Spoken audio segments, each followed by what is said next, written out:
Hello, guys. You're welcome to step 5 and step 6. Do it yourself US, Canada, and Europe school admission process. We started this video from step 1. If you haven't watched step 1 to step 4, please check the description below and get the link for the previous videos there so you can catch up with what we have done before this step 5 and step 6. All right, so we're going to jump into step 5 and step 6. You remember I mentioned there are 8 steps to get into graduate and undergraduate schools abroad. All right, it can be categorized into different, more than 8 steps. You can categorize it into 7 steps, depends on, how you want to categorize it. But as for me, I categorized them into 8. All right, so step 5 and step 6 what we're going to be looking at in this video. So we encourage you to please share this video to those that may need it. All right. And as well, share on your social media platform, on your Facebook, Instagram, TikTok, everywhere. Share it on WhatsApp. Let other people take advantage of this information. All right. So I've decided to, share this information because of questions I've been getting from friends and family, in Africa, in Asia, and every part of the world, you know, asking me how they can, get into undergraduate or postgraduate school in United States. So this information is the same approach for United States of America, for Canada, for Europe, and even for other, advanced countries, other developed countries like Australia. So, I mean, other continents as well. So you can apply the same approach. So please share this information. It's so important. And please subscribe to this channel and like as we move on. All right, so let's get into it. Step 5. This is the application for admission. All right. So now at this stage, you want to apply for admission. You want to apply to the school that you have chosen. You want to apply for the program that you have chosen. So in doing this, before I get into details on this, I want to mention something very important. All right. And what is that? There is financial obligation, all right, for all undergraduate postgraduate schools. When I say graduate schools and undergraduate schools financial obligation, I mean the tuition fee, I mean the accommodation fee, I mean the cost of materials, the cost of, transportation, the cost of feeding, and some other, associated costs. So before you complete the application, you want to make sure that you have already checked the cost implication for the school you're applying to. All right. Are you financially capable to, go through this program, without any interruption along the line? All right. So I will talk more about it when we get to the next step. That is step 7, where I'm going to be talking about visa processing. All right. But please check the school website and make sure you understand how much it's going to cost you to complete this program. All right. Whatever program you want to complete, be it undergraduate, be it graduate school, so program. So make sure you are aware of the cost. All right. But if you got 100% scholarship, definitely you want to be sure, you want to make sure you understand what is included in that scholarship. You want to make sure you understand how the percentage of your tuition fee that the scholarship is going to cover for you. There are some scholarship that covers just 50%, 30%, 100%. Some includes, the accommodation, cost of materials, laptop, books, and the rest of it. So you want to make sure you understand all of this. All right. So now let's get into the application. So how do you go about application. You can do this online. This is an online thing. You don't have to travel down, this is a computer age. Everybody does things from the comfort of their room. So you don't have to travel anywhere to do a complete application. So you want to get your computer, go online to the website of the school that you are interested in, all right, and search for application or search for where you can apply. I'm 100% sure that is available on the website. If you remember in the previous video, I mentioned that I show you the best way to search for information on the website by using the search box. All right, so under the international student or probably under the program, you're going to see where you're going to apply. So by the time you click apply now, then what do you want to do? What is required? It's just your personal information. So you need to start with your personal information, enter your name, type in your name, your date of birth, the country you're coming from, your marital status, your background. They want to know everything about you. So once you enter your information, then you complete that phase, then you move to the next step. So the next step might start asking you questions like, okay, are you coming alone? What's your what program are you coming for? And then just complete. They are just simple things that you can do by yourself. All right, just make sure you complete all those information. So after that, you need to pay an application fee. All right, which is it's ranged between $30 and $120. So most of the time it's $30 or $40. So some $48, $45, $50, as the case may be. So it all depends on the school. It all depends on the program. And also, mind you, some schools offer free application. All right. So, and some school attach a deadline to the free application. So if you apply within certain period before the deadline, definitely you're going to apply for free. You're going to be able to enjoy the free application benefit. But if you apply after the deadline, you will be mandated to pay an application fee. So which is not limited, or which is not specifically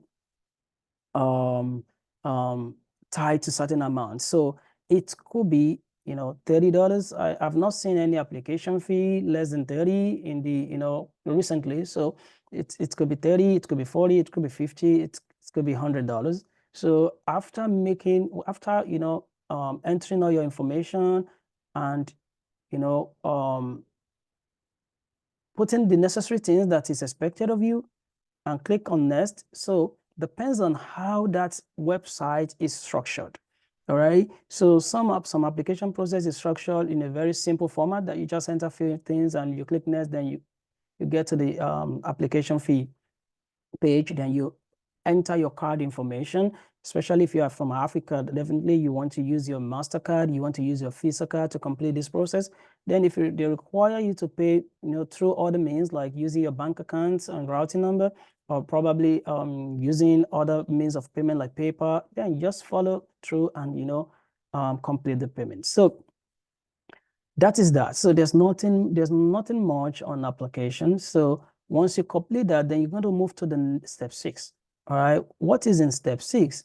All right. That is documentation. All right. Step 6 talks about, uploading. It's all about uploading the required documents. All right. I believe you must have, pre-qualify yourself and make sure that you qualified for the program and you have all the necessary document that is required by the school for you to get into that program. So at this point now, you want to upload those documents, to, prove to the school that truthfully that you're qualified for this program you're applying for. So now, what are these documents that may be expected of you? All right. The first one is your passport. All right. I mean your international passport. All right. Of course, you're traveling out of your country. Before you can move out of your country, you need a passport. So if you don't have one, so I would suggest you go get that one before you start the process at all. all right? Though that does not stop you from, researching and doing other things in the step one before, get your passport. So you want to, scan your passport, make sure you cover the data page correctly. So, and then don't cut out anything and upload it if that is part of the document that is required. So all these documents I'm going to be sharing, I'm going to be mentioning here, and not, specific for a particular school. So this document could be required by school A, and school B might not ask for it. So it depends on the school, it depends on the program. So number one in my list is passport. Then the second one is going to be your proof of fund. All right, so the proof of fund, which is going to be your statement of account, that is going to prove to the school that you are financially capable,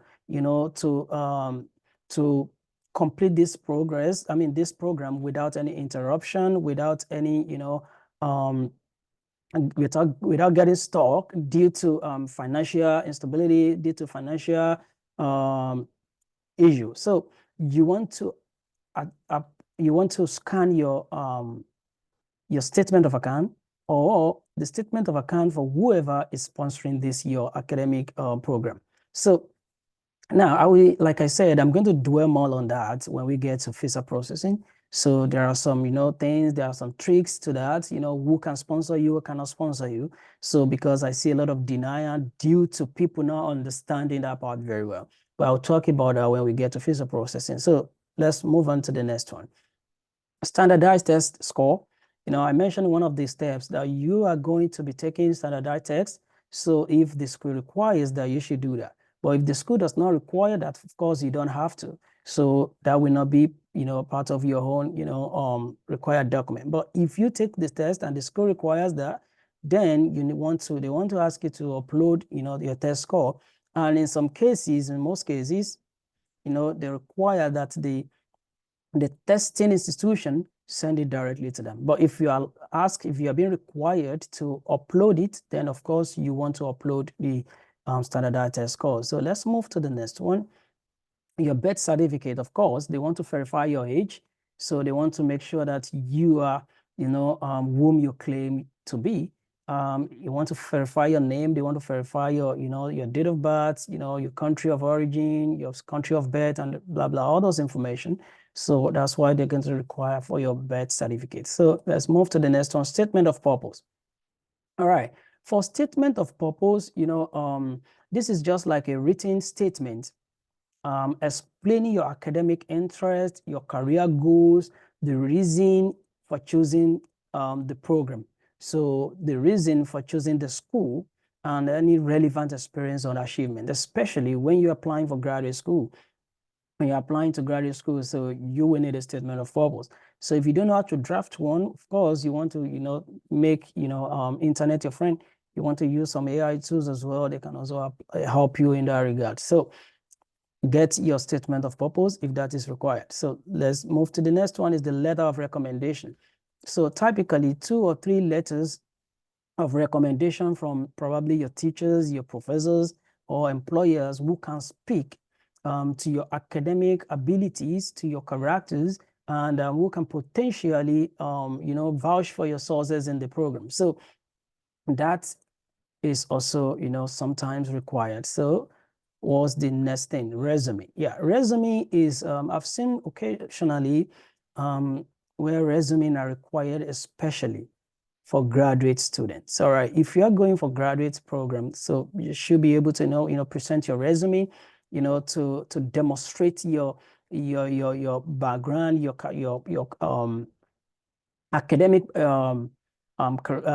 potential. So to demonstrate what you you have to offer the school, to be able to prove to the school that okay, even if they offer, most schools offer you job as a graduate student. So they want to see your resume, they want to see your background, they want to see what you have done, your achievements in the past, the company you have worked for, what you have done. So they need you to upload your resume. So let's move. What's the next one? Additional requirement. Okay, so those are the list I have. So, but there could be other additional requirement. They could ask you to upload any documents, as the feel. So, and this all depends on your program. Some programs, have limited documentation, while some have a lot of, requirements. So it all depends on the school. It also depends on the school. So so if you are being asked to, upload any additional document, of course, definitely you want to do that.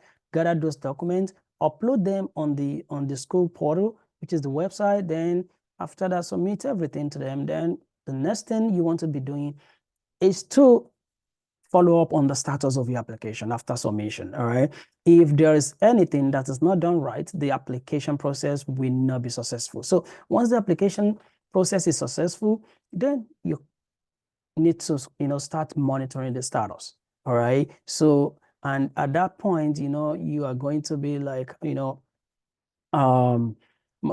checking those websites as time to time. Although after submitting the application, you're gonna see it's gonna display on the screen, or they're gonna email you expected time, for that application to be processed for you to be, admitted or to be denied. So, and also most of the time, they will email you once the status, when there's any changes in the application process, status, so that you'll be able to see if you have been admitted for that program you apply for, and if, it's the other way around. So of which I wish and I hope and I pray for everyone watching this video.